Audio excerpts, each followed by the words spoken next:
মেঘডুবি পথে যেতে যেতে ভাবি, ফাল্গুন মেয়ে কে ছিলে আমার তুমি।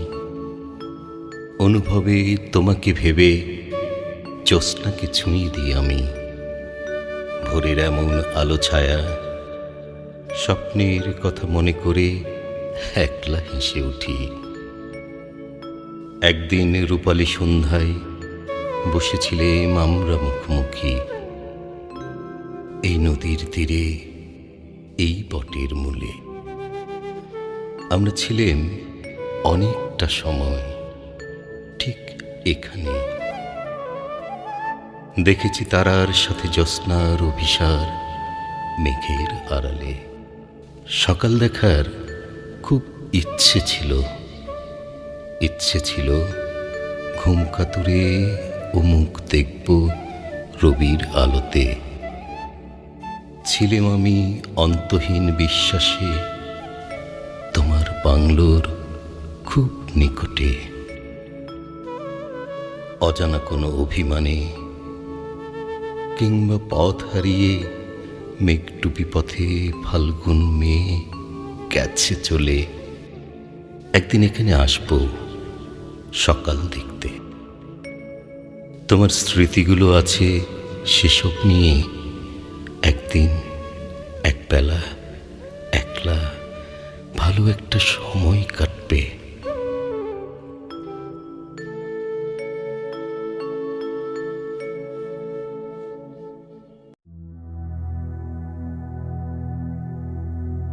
আফ্রোদিতির সুতনু দেহ পল্লব আর সুনাশা মোহনীয় মুখখানি কল্পনায় আঁকতে আঁকতে ঘুমিয়ে পড়েছিলাম রাতের শেষ প্রহরে। তখনও সূর্য ওঠেনি। ভোরের ঠান্ডা হাওয়া উপেক্ষা করে ঢুকে পড়লাম এয়ারপোর্টের লাউঞ্জে। ফ্লাইট শিডিউলের স্ক্রিন দেখে যেন দম বন্ধ হয়ে গেল। হাত থেকে যেন শিবা শ্রীগালের শূন্য গ্লাসটা দিল্লি এয়ারপোর্টের ফ্লোরে পড়ে অজস্র টুকরো হয়ে গেল। Srinagar flight is cancelled due to heavy rain, snow and fog. উফ, আফ্রোদিতির সাথে কাশ্মীরের মিলনের স্বপ্ন কি স্বপ্ন হয়েই থাকবে? সে কি বাঙালি তরুণী সুফিয়ার মতো আশাহত চিত্তে ঘরে ফিরে কেঁদে আকুল হবে? হৃদযন্ত্র ছিঁড়ে ফেলার জন্য ফোনটা রাগে বন্ধ করে দেবে? যেন সুপ্রসন্ন ভাগ্যদেবীর আশীর্বাদে মধ্যাহ্নে সূর্য দেবতার আলোয় ফ্লাইটের স্ক্রিনটা হেসে উঠল। যেন কাশ্মীর থেকে দেবী আফ্রোদিতি হাসছে। সেই মিষ্টি হাসির মধ্যে পাহাড় ঘেরা শ্রীনগর এয়ারপোর্টে প্লেনটি ভ্যালির ভাঁজে ভাঁজে আলতো আলতো ছোঁয়া দেওয়ার এক অনুপম ভঙ্গিমায় স্পর্শ করল সমতল। আগমনের গেটে যেতে যেতে দেখলাম আফ্রোদিতি প্ল্যাকার্ড উঁচিয়ে রয়েছে। বাম দিকে তাকিয়ে চমকে উঠলাম। সৈনিকেরা দলে দলে নামছে ভারী অস্ত্রশস্ত্রে। মনকে প্রশ্ন করলাম, এত তুষারপাতেও কাশ্মীরের জমিন কেন ঠান্ডা হয় না? ব্রিটিশরা ভূস্বর্গেও গ্রহের অগ্নিসুপ্ত রেখে গেছে। সেই দাবানল কত শত বছর চলবে বিধাতাই শুধু জানে। দেবী এসেছে একগুচ্ছ গোলাপ হাতে। স্বর্গের ফুলের সুঘ্রাণে যেন নিষিদ্ধ ম্যারিজুয়ানার নেশা। স্বর্ণকেশীর পানে দৃষ্টি দিয়ে মুগ্ধ হলাম। সুভাষিনী কণ্ঠে সে বলল, ওই উইলবনের পথ ধরে সকালে তোমাকে নিয়ে যাব গুলমার্গে। এই যে নয়নাভিরাম সরোবর দেখছ, এটা ডাল লেক। এখানে রাজকীয় বোটে আমরা মধুচন্দ্রিমা যাপন করব। আমি পরব মসলিনের রেশমি গাউন, আর তুমি পরবে রাজকীয় পোশাক। আমার সেহেলি গেঁথেছে মালা, তোমাকে তা পড়াবো নিশীথে। ওগো আমার দেবতা, তোমার তৃষিত হৃদয়ে আজ পূর্ণিমা তিথিতে জেগে থাকব। এ কি সত্য? আমি দেবীর পাশে। আমার অস্ফুট ধ্বনিতে সুরবালা হেসে উঠল, খুশবুর ঘ্রাণে আনন্দিত হলাম। আজ সকালের সূর্যটা স্বর্গীয় উজ্জ্বলতায় দিগন্ত জোর উদ্ভাসিত। শুভ্র ঘন বরফে ঢাকা গুলমার্গের শৃঙ্গে আরোহণ করে মনে হল এটি পৃথিবীর ভূস্বর্গ। শ্রীময়ী আফ্রোদিতি বলল, ওই দূরে হিমালয় আর কাঞ্চনজঙ্ঘার শৃঙ্গ। হিমালয়ের পদপ্রান্তে তোমার ভ্রাতা সুকান্তের হঠাৎ বাংলাদেশ।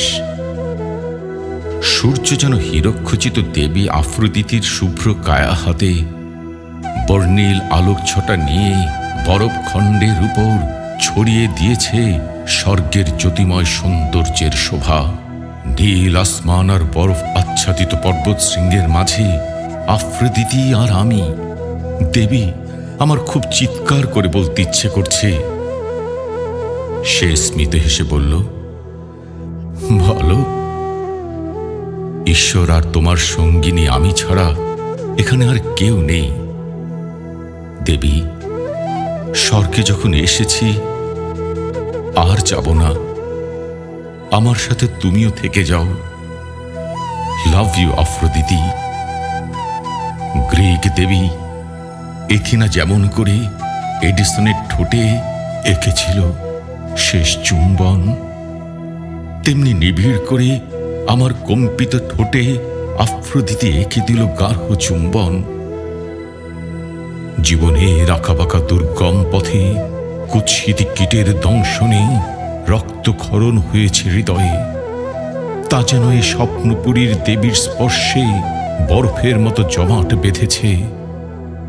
ভেসে যাচ্ছি সুখের নহরে। আমাদের ভালোবাসার আনন্দ অশ্রু হয়ে যেন গড়িয়ে পড়ল ঝিলামের জলে। গুলমার্গের পাদদেশে নেমে অনুভব করলাম আমি একা। আমার কাঁধে একটা ধবধবে সাদা পশমি শাল। দেবীর উষ্ণতার পরশ যেন জড়িয়ে রয়েছে শালে। আমার দু চোখ ভিজে গেল বিরহ বেদনার নোনা জলে।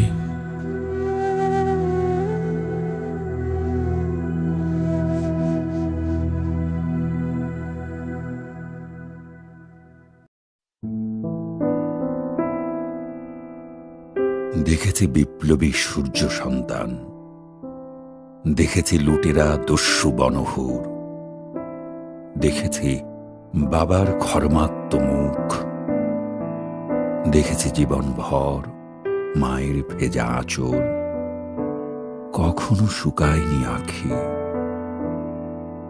এক জনম বুক ভাসিয়ে দাদির চোখে পড়েছে ছানি।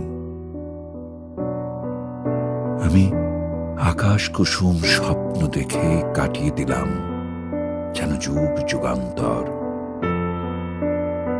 আমি বনেদি কৃষক, আমি নিপুণ কারিগর, আমি বণিক, আশায় বাঁধি বসতি। মাগো, তোমার দুঃখের দিন এবার হবে শেষ।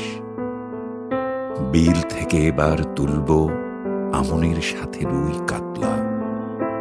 আমি হব খামারি লাল গরু, কালো গরুর দুধ ক্ষীর ঘ্রাণে ভরে উঠবে আমাদের বুক। এবার পৌষের মেলা থেকে কিনব বাঁশি, রাত জেগে পালাগান শুনতে যাব রবি ঠাকুরের কাছারি বাড়ি। ঘুমের চোখে বাড়ি ফিরে খাবো মায়ের আদরে বকুনি। বিনির্মাণ করব আলিবর্দী খানের 22 দাঁড়ের নৌকাখানি। তাম্বুগ্রামের মাঝি মাল্লা সকলে তৈরি, দল বেঁধে যাব এ গায়ে ও গায়ে আছে যত ব্যাপারী। যাব বাণিজ্য বহর নিয়ে কলকাতার বাজারে, সেথায় খদ্দেরা আছে বাংলাদেশের পণ্যের আসে। ফিরে এসে যাব ঢাকার সদর ঘাটে, এবার ভরা বর্ষা মৌসুমে বাণিজ্য করব দেশে বিদেশে। পাটের বিশ্ব বাজার হবে আহসানগঞ্জের হাট, মহাত্মা গান্ধীর আশ্রম হবে বিশ্ব কারখানা, এ যে মহাবিস্ময়। সেই মাটির শপথে সোনার আত্রাই আমার চেতনায় ভাসে।